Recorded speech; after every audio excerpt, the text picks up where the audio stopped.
right, so last week we talked about kind of signs and symptoms of cervicogenic headaches. Today we're going to kind of go through what we would do maybe with an evaluation here. So the first thing to look at with things like this is posture. So typically what we'll see with these kind of headaches is somebody will have this forward head posture or jutting of this chin forward. So when this happens, these suboccipital muscles back here, which they go from your occiput, right, the head, and then they go down to C1 and C2, the top two cervical vertebrae.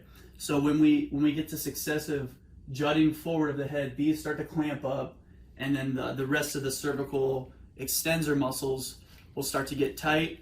Along with that, your upper traps, then your levator back here starts to get tight as well, along with the pecs, so we can get some rounding of the shoulders forward.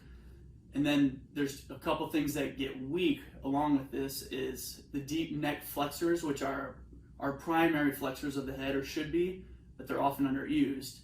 And then along with that, our lower trap and our rhomboids start to get weak as well.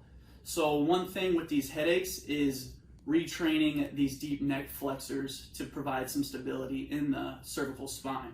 So a couple tests along with that, as we said last week, you're going to have probably some limited range of motion or pain with motion, and then you're also going to have some tenderness, some trigger points up in this area, and that even may reproduce some of those headaches or some of that radiating pain over the top of the head. So a couple tests we can do with this just to see how the deep neck flexors are functioning is the first one. We're gonna lay on our back, and the patient is just you're gonna ask them to lift their head and look towards their toes. So if they go up and they do this motion first and then look down at their toes, they're probably compensating, and they're using these SCM, these more stronger muscles in the front to do the movement. So what we want to see is an actual tucking of the head and then lifting up and looking at the toes.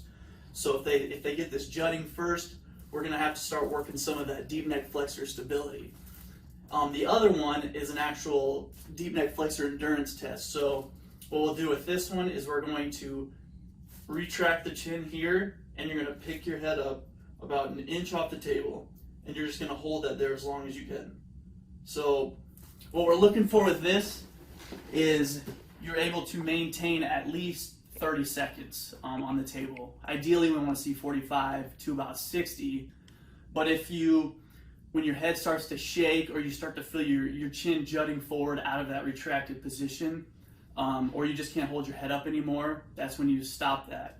So a couple of things to kind of look at. You can try these at home too, as far as your deep neck flexor stability and relation to these headaches that can kind of occur when these are kind of weak and not firing.